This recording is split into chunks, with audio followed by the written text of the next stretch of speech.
Hello students, our today's topic is evaluation in education। आज हम लोग शिक्षा में मूल्यांकन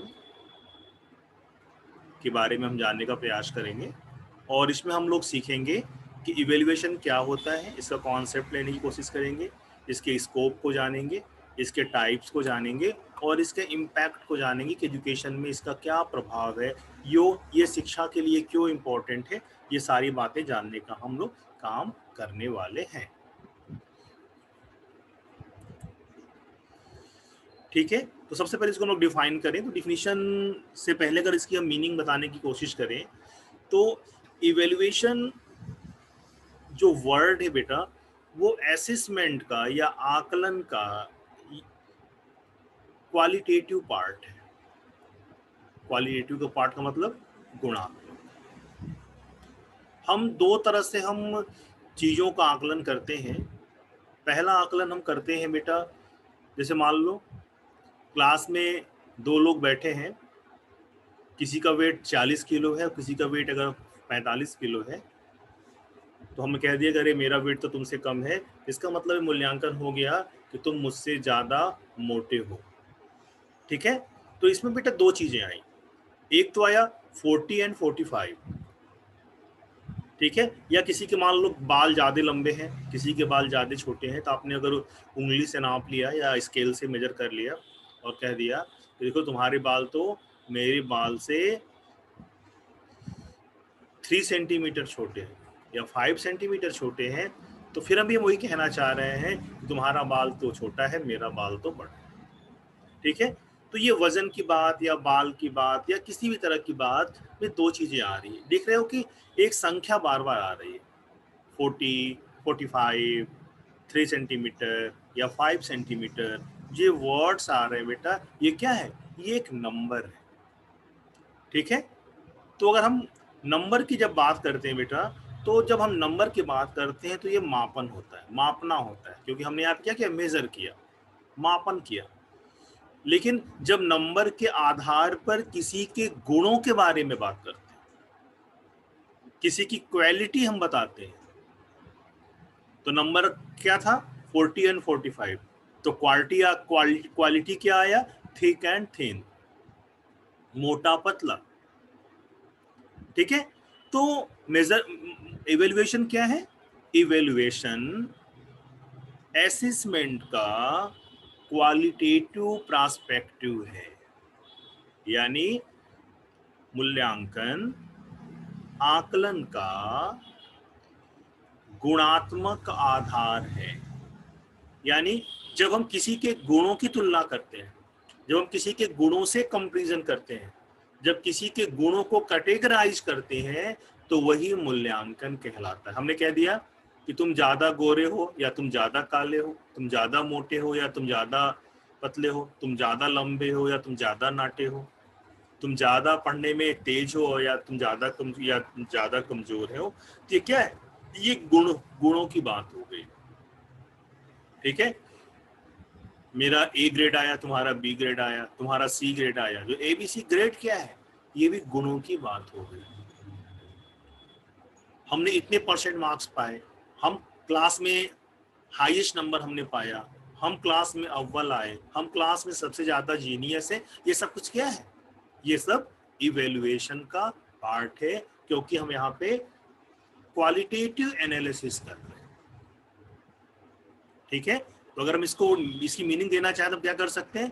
qualitative analysis of any person,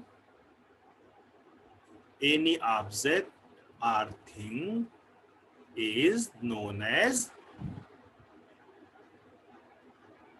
क्या नोन करेगा? इवेल्युएशन। यानी किसी भी व्यक्ति का गुणात्मक जो आकलन है, या किसी व्यक्ति, वस्तु या किसी स्थान का जो गुणात्मक आकलन है, या जो उसके गुणात्मक उसका विश्लेषण है, उस गुणात्मक विश्लेषण को हम क्या कहेंगे? उस गुणात्मक विश्लेषण को हम क्या बोलेंगे? उसको हम बोलेंगे कि ये इवेल्युएशन है। तो समझ में आ गई इवेल्युएशन? इवेल्यूएशन का मतलब क्या होगा? किसी भी व्यक्ति, किसी भी वस्तु या किसी भी चीज का अगर हम गुणात्मक विश्लेषण करें या गुणों के आधार पर उसकी तुलना करें, उसका कंपैरिजन करें, उसका कैटेगराइजेशन करें या उसकी लेवलिंग करें या उसको हम ऑर्गेनाइज करें, तो वो इवेल्युएशन कहलाएगा। ठीक है। अब देखो आपकी स्क्रीन पे कुछ डिफिनेशंस भी दिख रही हैं इवेल्युएशन की। Evaluation is a process of making judgments to be used as a basis of planning. It consists of establishing goals, collecting evidence concerning. मूल्यांकन योजना बनाने के लिए आधार के रूप में उपयोग किए जाने वाले निर्णय लेने की एक प्रक्रिया है जिसमें लक्ष्य स्थापित करना, साक्ष्य एकत्रित करना शामिल है। ठीक है।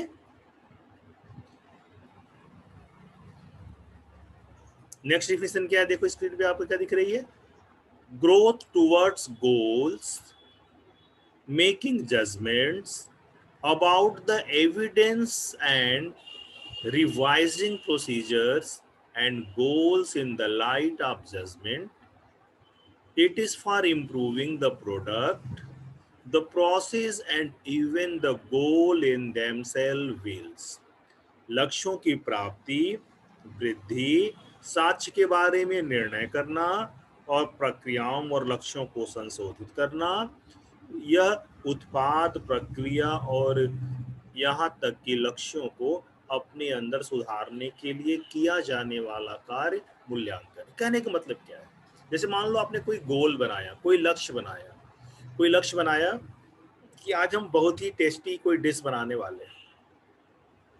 ठीक है, ये आपका लक्ष्य हो गया और आपने डिश बनाया और डिश चखने के बाद मालूम चला कि इसमें थोड़ा सा सॉल्ट या थोड़ी सी कम स्पाइसी है या टेस्ट में थोड़ी सी कमी आ रही है, तो आप क्या करते हो? उसको फिर से मैनेज करने का काम करते हो। तो फिर थोड़ा सा नमक या थोड़ा सा मिर्च या थोड़ा सा कुछ और कुछ ऐसा कर देते हो, कुछ सॉस वास मिला दिए ताकि वो थोड़ी सी स्पाइसी बन जाए। तो यही मूल्यांकन है बेटा। तो गोल क्या था? गोल था स्पाइसी डिश बनाना। तो हमने क्या किया? उस गोल को हमने जब चेक किया बार बार कि हमने उसकी क्वालिटी कितनी इंप्रूव करी, कि अब उस क्वालिटी का है कि नहीं, तो ये इवेल्युएशन हुआ। तो इवेल्युएशन का काम क्या हुआ? इवेल्युएशन ने चेक किया कि आपके खाने की गुणवत्ता क्या थी, फिर आपको एक मौका दिया उसमें रिफॉर्म करने का, उसमें करेक्शन करने का, उसको इम्प्रूव करने का आपको एक मौका मिला। ठीक है, इसमें संशोधन करने का आपको मौका मिला और आपने क्या किया? उसमें जो भी कमियां थी, जैसे मान लो उसमें कोरिएंडर लीफ डाल दिया, उसमें थोड़ा सा नमक कम था, नमक डाल दिया, थोड़ा सा जो जो डालना था डाल दिया और टेस्टी आपकी डिश बन गई। तो ये काम इवेल्युएशन का है, यही ये कहना चाह रहा है। ठीक है। एक डिफिनेशन और आपकी स्क्रीन पे दिख रही है। From the stand point of classroom evaluation, it is the systematic process of collecting, analysing, क्या क्या हुआ? कलेक्टिंग, एनालाइजिंग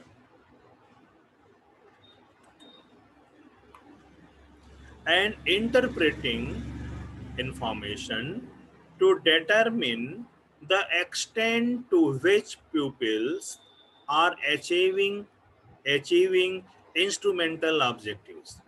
यानी कक्षा के मूल्यांकन के दृष्टिकोण से यह विद्यार्थियों का निर्देशात्मक उद्देश्यों को प्राप्त करने के लिए जानकारी इकट्ठा करना है, विश्लेषण करके और व्याख्या करने की एक व्यवस्थित प्रक्रिया है।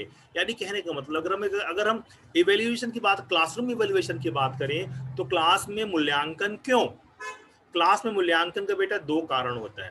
पहला कारण होता है कि टीचर ये चेक करना चाहता है कि हम जो क्लास में पढ़ा रहे हैं वो बच्चे को कितना समझ में आ रहा है। ठीक है। तो आपने देखा भी होगा, जब आप क्लास में पढ़ते हो तो टीचर क्या करते हैं, बीच बीच में कुछ क्वेश्चन पूछ लेते हैं या कुछ आपकी तरफ को ध्यान दे देते हैं, जिससे ये जान जाते हैं हमने जो पढ़ाया बच्चे ने उससे कितना सीखा, बच्चे में कितना इंप्रूवमेंट आया। एक काम तो इवेल्युएशन का ही है। दूसरा काम क्या है, दूसरा काम है ये है टर्मिनल इवेल्युएशन का, यानी अंतिम मूल्यांकन का, यानी परफॉर्मेंस इवेल्युएशन का। और ये मूल्यांकन लास्ट में होता है, जब टीचर पूरा पूरा सिलेबस खत्म कर लेता है तो लास्ट में क्या होता है, आपका एग्जाम होता है। ठीक है ना। एग्जाम क्यों होता है, एग्जाम भी इवेल्युएशन के लिए ही होता है, और ये देखा जाता है कि आप की एक्चुअल प्रोग्रेस कितनी है, आपकी गुणों में कितनी वृद्धि हुई। ठीक है। तो क्लासरूम इवेल्युएशन के क्या है, दो मोटिव है। पहला, आपके नॉलेज में रिफॉर्म लाना, आपके बिहेवियर में चेंज लाना, आपके सीखने को और बढ़ाना। और दूसरा, इसका इसका गोल क्या है क्लासरूम इवेल्युएशन का, दूसरा गोल ये है कि जब आप क्लास में पढ़ लेते हो, जब आपका एक ईयर खत्म हो जाता है, जब आपका एक सेमेस्टर फिनिश हो जाता है, तो वो क्या होता है, आपका टर्मिनल इवेल्युएशन होता है, आपका एग्जाम होता है और चेक किया जाता है कि फाइनली आपको कितना आया। उसी के आधार पर आपको अगली कक्षा में प्रमोशन मिलता है या उसी कक्षा में फिर से पढ़ने का मौका दिया जाता है। ये दोनों काम इवेल्युएशन से ही होता है ना। ये क्लासरूम इवेल्युएशन का कॉन्सेप्ट था जो मैंने अभी आपको दिया। ठीक है। अब हम बात करेंगे बेटा स्कोप ऑफ इवेल्युएशन। ठीक है, यानी इवेल्युएशन का स्कोप क्या है। अब देखो बेटा, यहाँ मैं कुछ चीजें आपको बताना चाह रहा हूँ। जैसे मान लो क्वेश्चन कोई एग्जाम में आता है, कैरेक्टरिस्टिक्स लिखने की बात आती है, स्कोप लिखने की बात आती है, या इंपॉर्टेंस लिखने की बात आती है, तो मैं बता दूं ये तीनों एक ही चीज होती है। ठीक है, बस लिखने का तरीका बदल जाता है और मतलब सबका एक ही है। ठीक है, तो स्कोप क्या है, तो पहला स्कोप है इसका वैल्यू जजमेंट का, या निर्णय को सम्मान करने का है, या सही सही निर्णय लेने का है।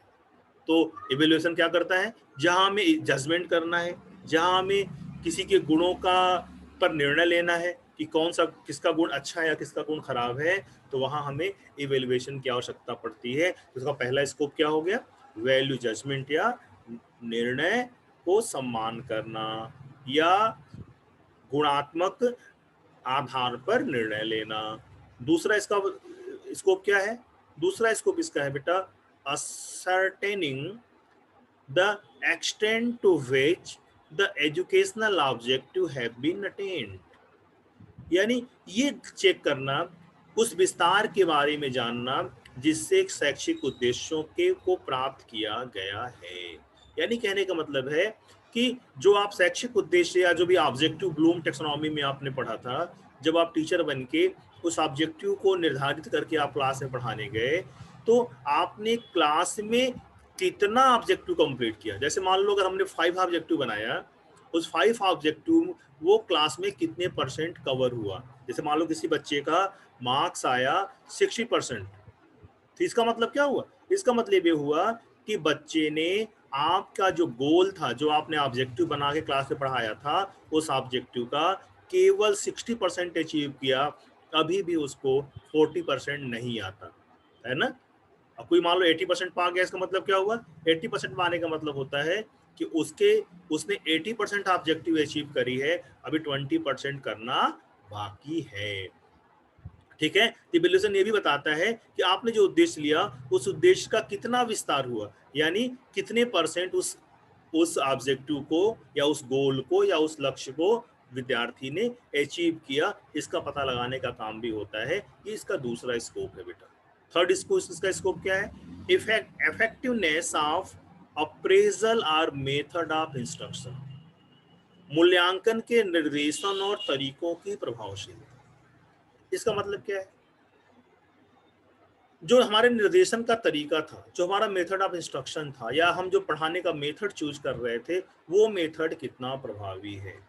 या मैं एक चीज एकदम क्लियर बता दूं कि अगर बच्चे ने 60% गेन किया और वो 40% नहीं कर पाया, इसका मतलब है टीचर को केवल इतना ही पढ़ाने आता है कि बच्चा 60% अचीव कर ले, वो 100% अचीव कराने वाला टीचर नहीं। यानी बच्चे की कमी नहीं मानी जाती है यहाँ पे, कमी किसकी मानी जाती है, टीचर की मानी जाती है क्योंकि बच्चे को तो आता ही नहीं था, इसलिए तो वो पढ़ने आया, और टीचर ने उसको पढ़ा नहीं पाया, इसलिए वो केवल 60% नंबर पाया, वो केवल 50% नंबर पाया। यानी जो उसके पढ़ाने का तरीका था, अगर वो प्रभावशाली है तो बच्चा निश्चित रूप से मैक्सिमम गेन करेगा।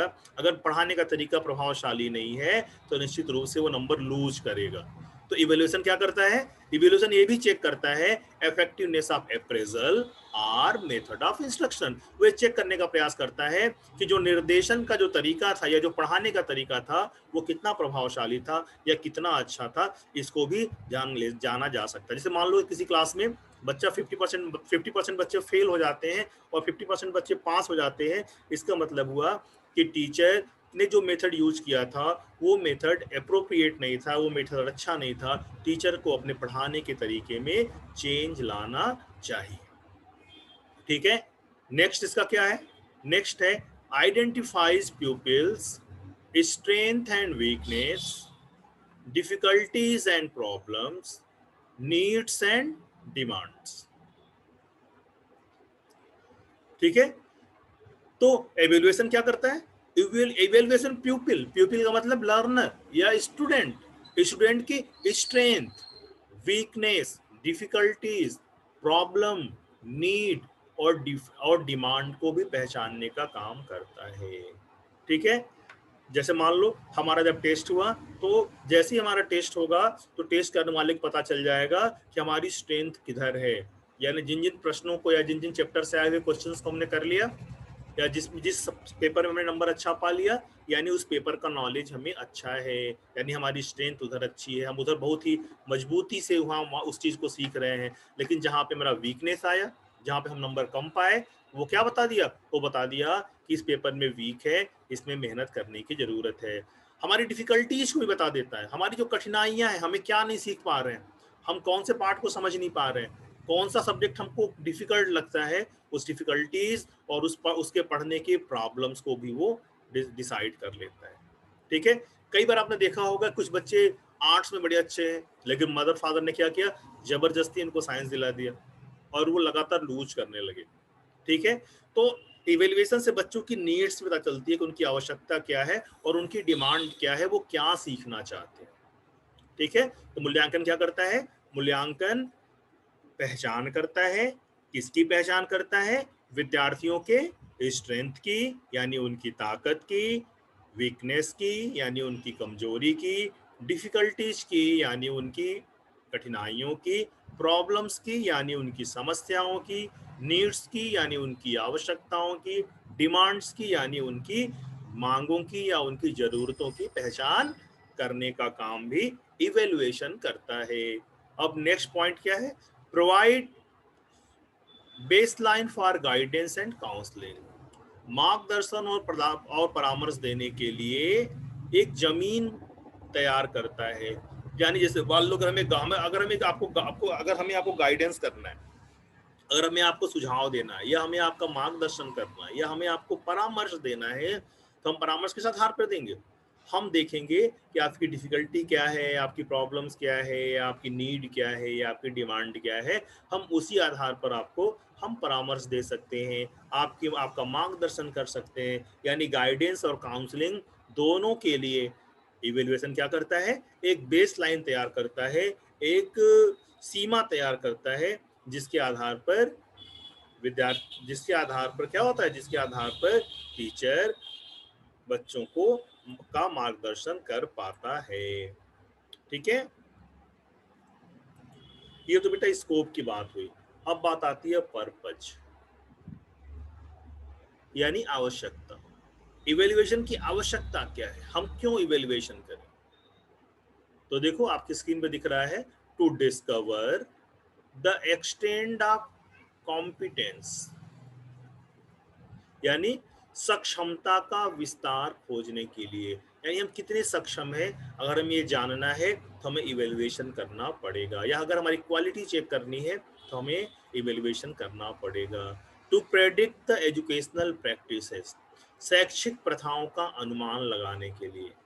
मतलब अगर हमें अनुमान लगाना है कि जो हमारी टीचिंग मेथड है या हमारा जो सिलेबस है या जो हमारा एजुकेशन सिस्टम है वो ठीक से काम कर रहा है कि नहीं कर रहा है, तो हमें उसके लिए क्या करना पड़ेगा, या उसकी भविष्यवाणी अगर हम करना चाहें अपने शैक्षिक नीतियों या विधियों या उसकी प्रथाओं पर अगर हमको कोई प्रेडिक्शन करना है, अगर हमें कोई भविष्यवाणी करनी है या कोई अनुमान लगाना है, तो उसके लिए भी हमें मूल्यांकन की आवश्यकता पड़ेगी। Third, the certified students degree proficiency in a particular educational practice. यानी आप जिस भी कक्षा में पढ़ रहे हो, जैसे आप बीएड में पढ़ रहे हो या आप बीएससी में पढ़ रहे हो या आप किसी दूसरी क्लास में पढ़ के अभी आए हो, तो उस कक्षा की डिग्री को प्रमाणित करने के लिए भी, या उस विषय में आप कितने प्रवीण हैं, कितने योग्य हो, इस योग्यता का आकलन करने के लिए भी हमें इवेल्युएशन की आवश्यकता पड़ती है। क्योंकि आप जानते हो बिना इवेल्युएशन के, बिना आपकी कॉपी चेक हुए, बिना आपको आपकी गुणवत्ता की जांच किए आपको कैटेगरी नहीं मिलता। जैसे आप इंटर में अगर 90% आपने पाया है, आप 80% पाए हैं, आप 70, 60, 50, 40 जो भी परसेंट पाए हैं, वो परसेंट क्या करता है, आपको प्रमाणित करता है कि आप उस विषय में कितने प्रवीण हैं, यानी कितने गुणी हैं। इसका निर्धारण करना हो तब भी हमें इवेल्युएशन की आवश्यकता पड़ेगी। To apprise the status and change in the student behaviour, छात्रों के व्यवहार परिवर्तन करने में और उसकी स्थिति का पता लगाने में भी के लिए भी हमें मूल्यांकन करना पड़ता है। अगर व्यवहार परिवर्तन की बात करें, एक नया वर्ड आपको हो सकता है साइकोलॉजी में अगर आपने लर्निंग पढ़ी हो तो सुना हो, अगर नहीं पढ़े तो मैं बता दूं, लर्निंग की डिफिनीशन ही है मॉडिफिकेशन इन बिहेवियर। ठीक है, हमारे जो व्यवहार है, हमारा जो गुण है, हमारी जो थिंकिंग है, हमारी जो सोच है, उस सोच में परिवर्तन करना ही लर्निंग कहलाती है। तो एक तरह से इन शॉर्ट हम कह सकते हैं कि लर्निंग की स्थिति का पता लगाने का काम भी कौन करता है, इवेल्युएशन करता है। तो हम कह सकते हैं to apprise the status of and changes in student behaviour, यानी छात्रों के व्यवहार में परिवर्तन और उसकी स्थिति का मूल्यांकन करना। नेक्स्ट है बेटा, to make provision for guiding the growth of the individual student, यानी किसी व्यक्तिगत स्तर पर किसी पर्टिकुलर स्टूडेंट को टीचर को अगर मार्गदर्शन करना है, उसका डेवलपमेंट चेक करना है, उसको डेवलपमेंट के लिए अगर वो कुछ एडवाइस देना चाहता है, कुछ उसको गाइड करना चाहता है, तो उसके लिए भी ये प्रावधान या उसके लिए भी ये रास्ता दिखाने का काम इवेल्युएशन ही करता है। आपने सुना होगा रेमेडियल क्लासेस का नाम सुना होगा, या कई बार कमजोर बच्चों की अलग से भी क्लासेस चलती हैं, कई बार कमजोर बच्चों को टीचर अलग से भी क्लास में पढ़ाने का काम करते हैं। तो ये सब तभी संभव हो पाएगा जब हम इवेल्युएशन करेंगे। ठीक है, नेक्स्ट है to diagnose the individual student educational weakness and strength. Diagnose का मतलब होता है निदान करना या चेक करना। जैसे आप डॉक्टर के पास जाते हो तो डॉक्टर आपका थर्मामीटर से फीवर चेक करता है, ब्लड टेस्ट कर सैंपल लेता है, टेस्ट कराता है। तो ये सब क्या है, सब डायग्नोसिस है कि आपको कौन सी बीमारी हुई।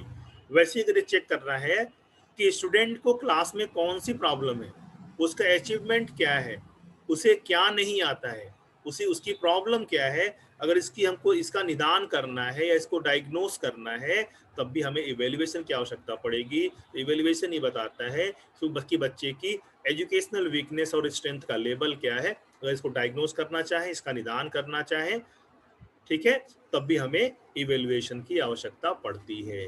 तो बेटा इवेल्युएशन की बात हो गई कि इवेल्युएशन क्या है, उसके स्कोप्स क्या है और उसका पर्पज क्या है, या अगर इम्पोर्टेंस की बात करें तो उसकी इम्पोर्टेंस या उसकी कैरेक्टरिस्टिक्स क्या है। ये सारी बातें हम लोगों ने अभी करी।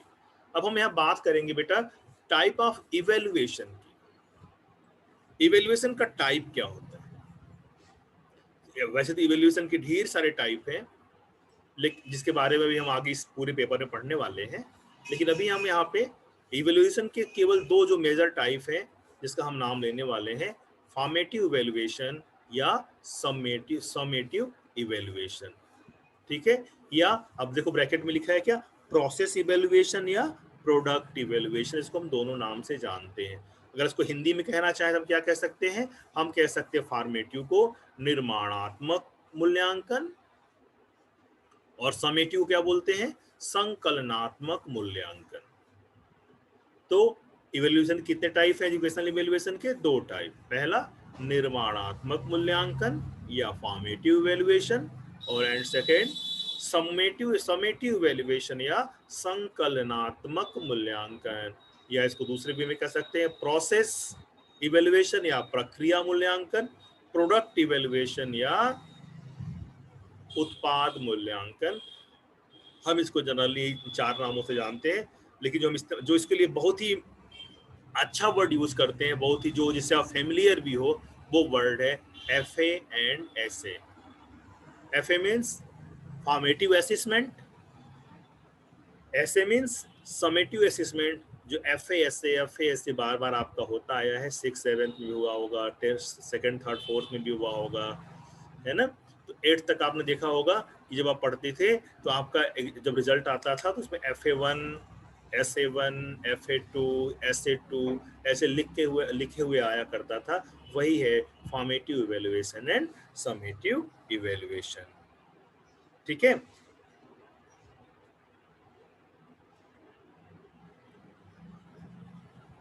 अब इवैल्यूएशन की अगर हम और टाइप्स की बात करें तो हम कह सकते हैं नीड असेसमेंट, यानी आकलन की आवश्यकता। इवैल्यूएटरी असेसमेंट यानी मूल्यांकन का मूल्यांकन। स्ट्रक्चर्ड कॉन्सेप्चुअलाइजेशन यानी संचालित अवधारणा। इम्प्लीमेंटेशन इवैल्यूएशन या क्रियान्वयन मूल्यांकन। और प्रोसेस इवैल्यूएशन यानी प्रक्रिया मूल्यांकन। ठीक है। वो एक्चुअल 2 इवैल्यूएशन बहुत ही इंपॉर्टेंट था, इसलिए हमने उसको अलग से कैटेगराइज कर रखा था। इसके बाद 5 इवैल्यूएशन के और हमने आपको नाम बताया, कौन कौन सा? नीड असेसमेंट या नीड इवैल्यूएशन कह सकते हैं, यानी आवश्यकता मूल्यांकन। यूबेबिलिटी असेसमेंट यानी मूल्यांकन करने योग्य मूल्यांकन। स्ट्रक्चर्ड कॉन्सेप्चुअलाइजेशन या संचालित अवधारणा मूल्यांकन। इम्प्लीमेंटेशन इवैल्यूएशन यानी क्रियान्वयन मूल्यांकन। एंड प्रोसेस इवैल्यूएशन यानी प्रक्रिया मूल्यांकन के कुछ ये प्रकार भी हैं। ठीक है। इन सारे प्रकारों के बारे में हम लोग बेटा आगे की क्लास आगे के अपने लेक्चर में हम लोग पढ़ेंगे। हम FA भी पढ़ेंगे, SA भी पढ़ेंगे, बाकी जो मूल्यांकन है हम उसको भी पढ़ेंगे। इन सब के अलग अलग लेक्चर्स आपके होंगे बारी बारी से। अब हम बात करेंगे बेटा एडवांटेज की। एडवांटेज का मतलब क्या होता है? गुण, यानी मूल्यांकन के गुण कौन कौन से हैं। तो पहला गुण क्या है मूल्यांकन का? Emphasise the part instead the entity. इकाई के बजाय भागों पर जोर दिया जाता है। इकाई का मतलब क्या होगा? इवैल्यूएशन जब जनरली बेटा होता है, इवैल्यूएशन पूरे पार्ट का होता है, लेकिन पूरे पार्ट का इवैल्यूएशन ना करके हमें किस पे फोकस करना चाहिए? हमें यूनिट पे फोकस ना करके हमें पार्ट पे फोकस करना चाहिए। या जब भी इवैल्यूएशन करें, इवैल्यूएशन हम समग्र का ना करें, इवैल्यूएशन हम हमेशा पार्ट का करें।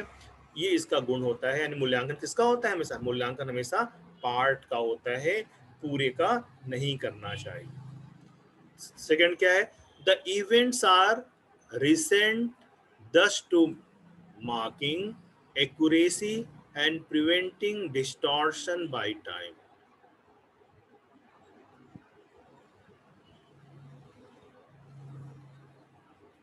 ठीक है। यानी जो इवेंट है, जो जिसका हम मूल्यांकन कर रहे हैं, उसका मूल्यांकन हमें हमेशा इक्वेरेसी से करना चाहिए।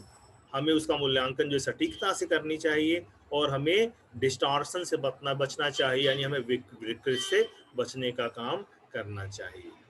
The result can be used to improve student performance, program of instruction, or learning outcome before the program or course has concluded।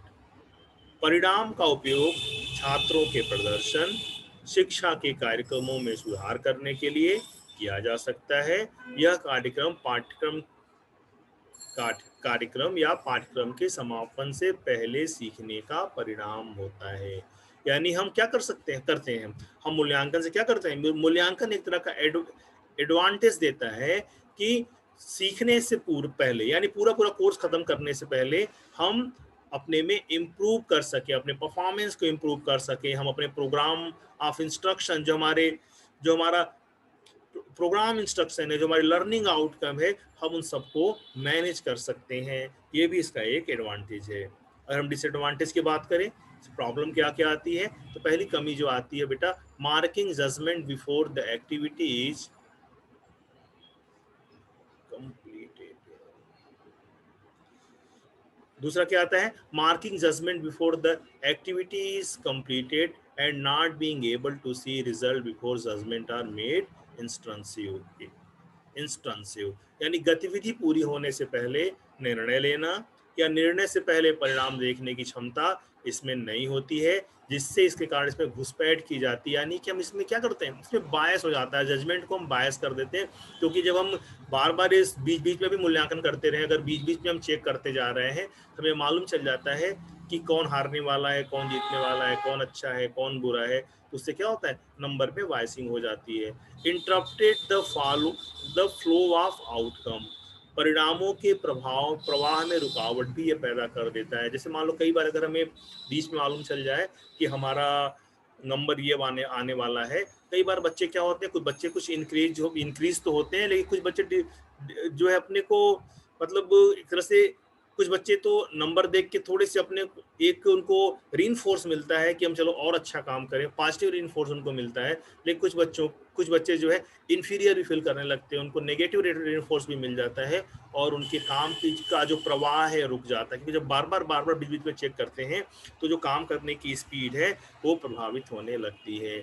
Change for a false sense of security when formative evaluation is positive and the final result are not positive or prediction yearly। ठीक है, यानी कहने का मतलब यहाँ पे बेटा ये है कि जो फॉर्मेटिव इवेल्युएशन है वो कई बार दिखाता है कि बच्चा अच्छा कर रहा है, लेकिन जब फाइनल टेस्ट होता है तो वहाँ बच्चा गड़बड़ कर देता है या प्रोडिक्शन उसकी झूठी हो जाती है। तो ये सारी इसमें दोष है। अगर इसको एक बार फिर से पूरा रिकॉल कराएं आपको, तो हम कह सकते हैं कि इवेल्युएशन क्या है। तो हम कह सकते हैं इवेल्युएशन किसी भी वस्तु का गुणात्मक विश्लेषण है। ठीक है, ये गुणात्मक विश्लेषण हम क्यों करते हैं, क्योंकि अगर हमें बच्चों के अंदर सुधार लाना है, हमें ये चेक करना है कि जो हमने ऑब्जेक्टिव बनाया है वो ऑब्जेक्टिव अच्छा है कि नहीं, या हमें ये चेक करना है कि बच्चों का प्रोग्रेस कैसा हो रहा है, या हमें ये चेक करना है कि उन्होंने फाइनली उनका अचीवमेंट क्या है, हमें मूल्यांकन करना चाहिए।